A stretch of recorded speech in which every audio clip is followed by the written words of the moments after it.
from BPED EP24, and the lesson all about is the nature and background of badminton. That's why please listen, class. So class, before we start our lesson, we have the prayer first, because so that the avoid of different one. So let us pray first. May I ask someone to read the opening prayer? Joseph, can you read the prayer? Okay. Lead me, Lord. Lead me by the hand and help me face the rising sun. The checking of attendance for this day. And who are absent today? Carl? Who are absent today? Okay. So you may now take your seats, and so that we will start our lesson for today. That's why, please listen. Class, last meeting I give you the assignment. Okay. And group leaders kindly collect the assignment so that I can check it later. And I have give the 5 groups because you have 50 in my class, and each group consists of 10 students. That's why I have the 5 groups. And please collect that. I will check it later.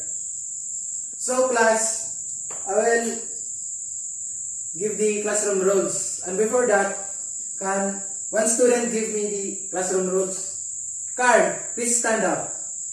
What are you going to do if you are inside of my classroom? Oh, okay. Yes, that's. What will you do when discussion is ongoing? Okay. Very good, Carl. Who can give some of the classroom rules? Joseph, stand up please. Okay, very good, class. And please be listen, I will give you my classroom rules. Because if you did not follow my classroom rules, you have the consequences that I will give to you. That's why, please follow the rules so that we are going good. So my first classroom rules is always be on time. Don't be late, because time is gold. Take note that, class. Take note that. So come to class prepared to learn.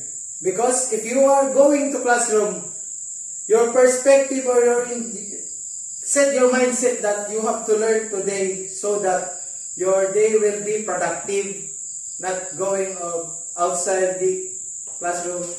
That's not good. So the third is class. Keep the classroom clean. I am the kind of teacher that I'm so very clean, not all the time, but please.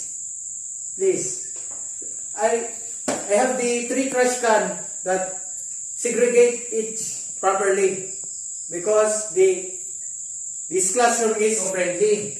And next is do not distract the class during discussion.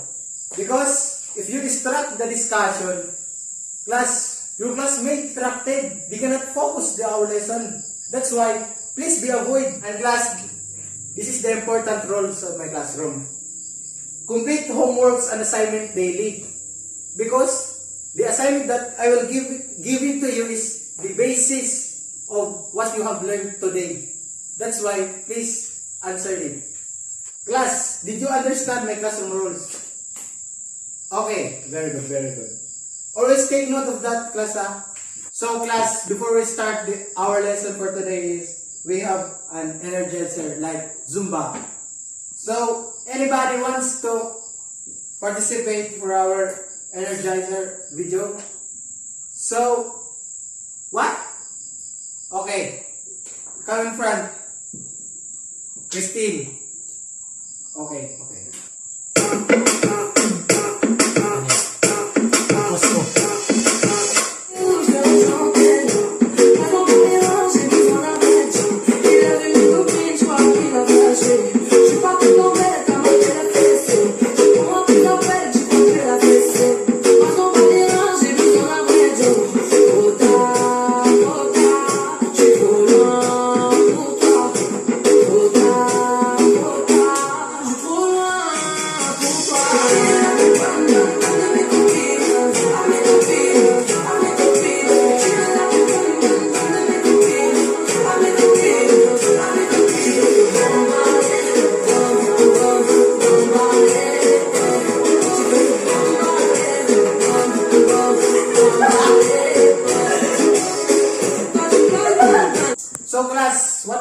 our lesson last meeting?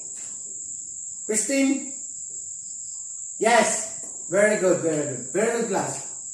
So class, I will show for the lesson for today is badminton. So I will show the picture here on the TV. So our lesson for today is the badminton.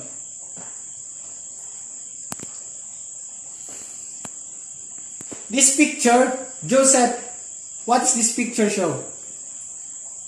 Very good, very good. So, next is this picture. Raisin, what's this picture? Okay, very good. You stop.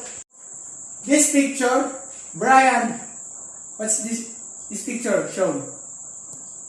Very good, very good, very good. So next is the parts of the shoes of the badminton player. This, okay. Last is Breton. Okay. So class, what are the benefits of badminton? Carl? Okay. So for the adds on for your information of everyone, here is the benefits of badminton.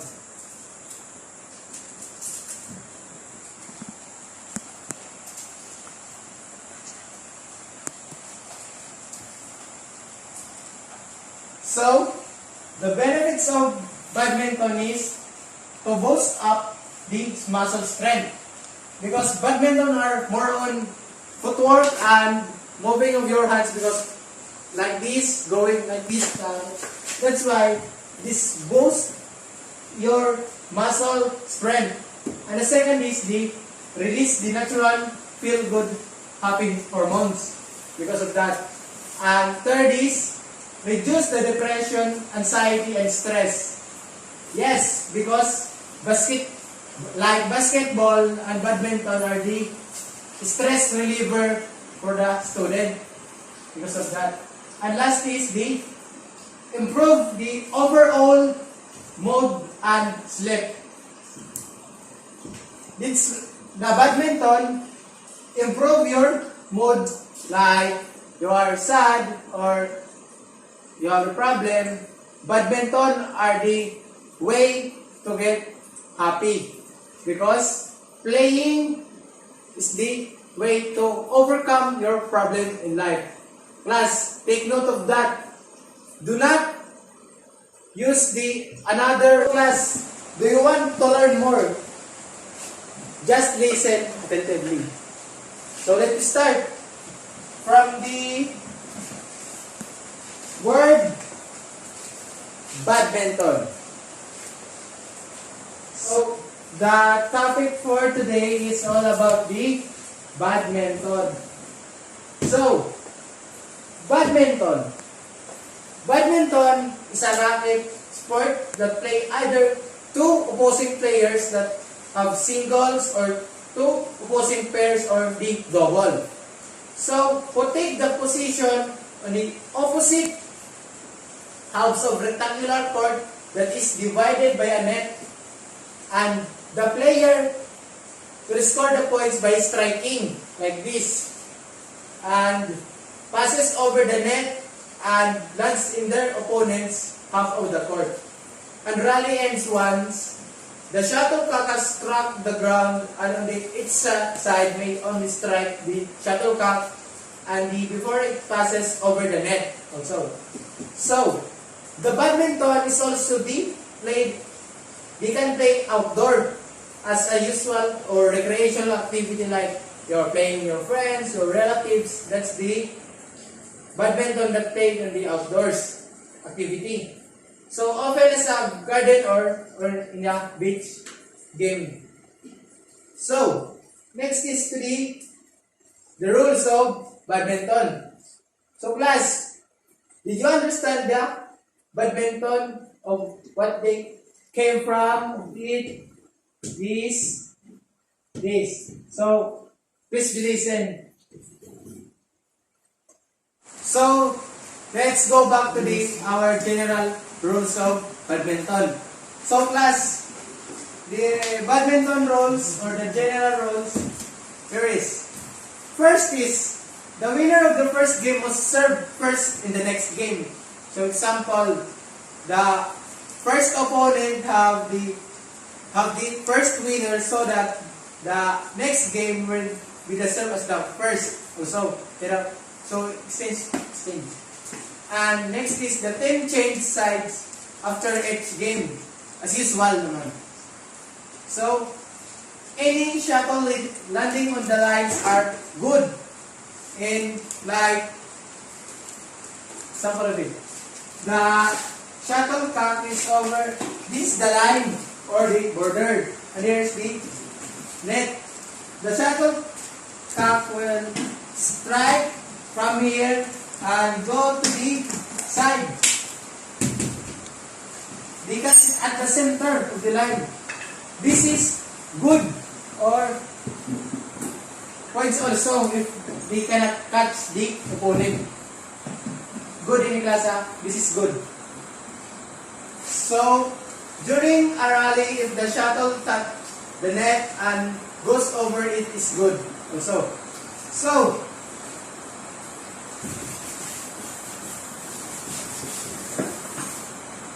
and if here's the net, and here's the border. If the opponent strike or pass to the other side and touch the net over there, the point is good also. That's the general rules of badminton. Class, please listen. This is the important. And you may not swing down or spike a shot. It's about placement. And cannot touch the net with your racket. And this is the one. So, if you are a player, you're here, and the strike, and so class, if the player touch unintentionally the net, it is called foul. Next. Class, that I said earlier, the badminton rules are different to the rules of badminton. Earlier are talking about the general rules of badminton, and yet for now the rules.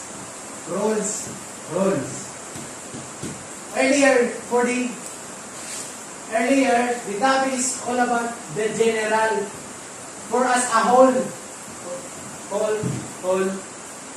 topic, role.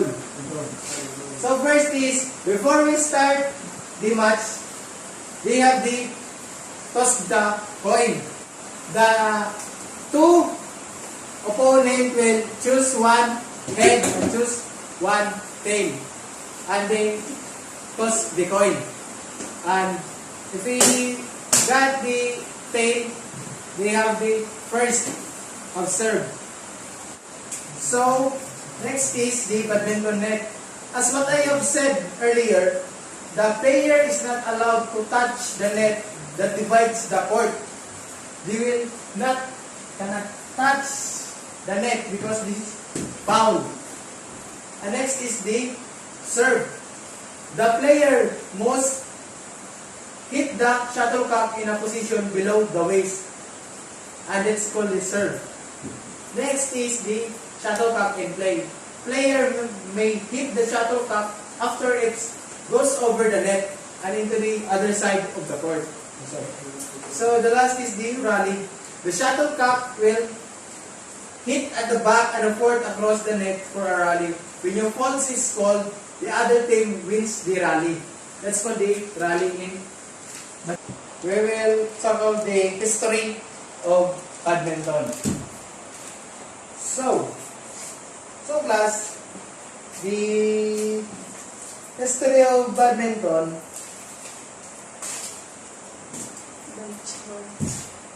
The badminton came from the child's game called the battledore and the shuttlecock, in which two players hit and feathered shuttlecock back and forth with the tiny rackets for the history of badminton. And during that time, the game had no name, but it was referred to as the game of badminton, and therefore badminton became its official name for as of now. And for the information of everyone, badminton is the sport was launched as a party given in 1873 class by the Duke of Beaufort at his country place of badminton. The name of the place is the badminton in Gloucestershire, England. That's the history of badminton. Class, did you understand? Okay, very good, very good. Class, the origin of the badminton. For the badminton is a development of a game once played in India called Pona. As past the years goes by, badminton developed in India and it's called the Pona for the India. And it was brought to England by English army officers in the 1860s. Plus, the badminton game brought by an England or an English army officer in the 1860s in the England. The influencer this is the English army officer that influenced the England community. Next is it was once known as the battledore and also shuttlecock.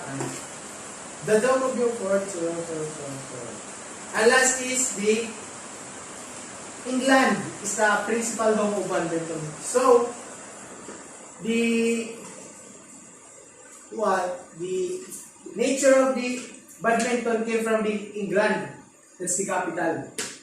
And last, the Indonesia is the highly ranked in the world. In terms the badminton, the very highly skilled in terms of badminton, very talented. In the Philippines, class basketball, we are very expert of that game. But in Indonesia, they're very highly skilled in terms of badminton. Take note that, class. Take note that. Okay. So please listen. Let's talk about the basic equipment or gear in badminton. Class. Justin, for you give one example of the basic equipment for the badminton. Oh, very good, Justin. And for the information of everyone, here is the equipment of badminton. So, let's start. First is the badminton racket. Here's the badminton example. Unboxing, class. Unboxing.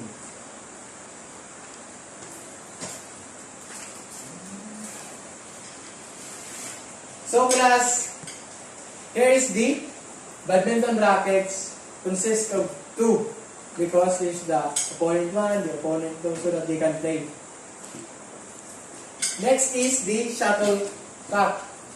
The badminton will not play if we don't have this because you are this is the shuttlecock, guys, like this. Okay. So for the third is the badminton shoes. The badminton shoes are well play the badminton attire also. So and for information from everyone, class, badminton is like a ballet dancing. It requires a lot of control, strength on mind play measured movement. Because badminton equipped of different technique so that you can win during the game. Because if you are a wise player, did you have many technique during the game, you will win the game. That's why, guys, taking note the different rules of badminton and the general rules of badminton. The general rules class is the overall rules of badminton, and the 10 rules are the for the rules during the game. So, example of the during the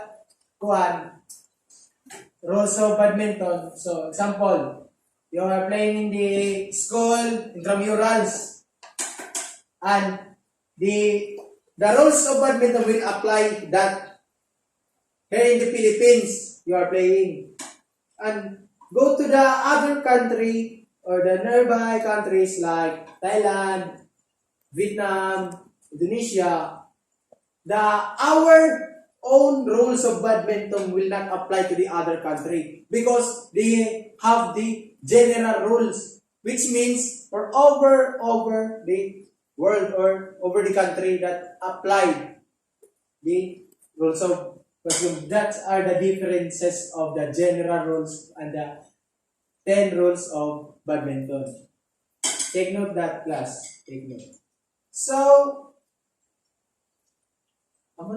class, we will have the activities later after our lesson. We will play badminton so that you have experience playing badminton.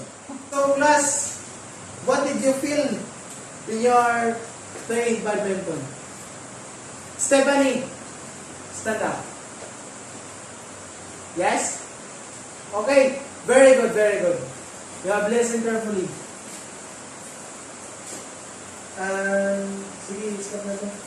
So class, that's the all topic for today, and I will give some quick recitation that can give plus points.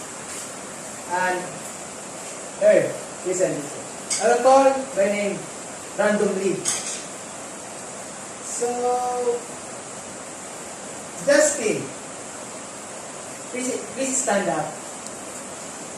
Don't be nervous. I'm a good teacher. Name the place where the badminton originated. Okay, very good. You have been listening carefully. Thank you, thank you. Sit down. Next is, stand up, Joseph. Joseph, name the equipment used in badminton.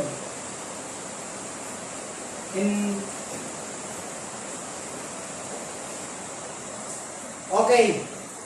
Oh, very good. Very good, class. Third is the card. Cite the score that needed to win during the game. Oh. Yes? Okay, very good, card, very good. Sit down, card. Sit down. Last but not the least. Robilyn, stand up. Name the person who gave the name of badminton. Okay, very good. So class, for the generalization of our topic, or the overall, or the summary of our topic, but the badminton is the badminton is the similar to the other racket games. This game, class, this game can be played in 3 variants, or can be single or double, like your Jawa, double. So no. And mixed double, shuttlecock is shot with a wired metal rim rocket across the net, while the serve to a player on the other side of the court to try to send it back to this player. So, class, badminton have many benefits to the players. That's why playing badminton can overcome the stress or problem of a student or as a person. So, class, did you understand my lesson all about? So, stand up, Joseph, to give your what we all understand for today. Yes! Very good, Joseph. Very good. Very good. You have listened carefully. So, class, that's the all topic for today, the badminton. And before we end our topic for today, I will give you the assignment, class. So, assignment for tomorrow is advanced reading on the nature and background of the Zumba. Because for the next topic, we talk about the Zumba class. Please watch on the YouTube or other media platforms that can give information or some facts of Zumba. That's all, class. So, class, stand up. See under your chair if they have some stretches or things that you can be. Okay. Please arrange the chair properly for the next student. And take note, class, for the classroom rules, because for me, the rules are important so that we'll have good communication for me and for you. Because Sir will love you. That's all, class. Please be safe. And before you sleep, just pray. Because God will never let you down. That's all, class. Love you. Bye. See you tomorrow.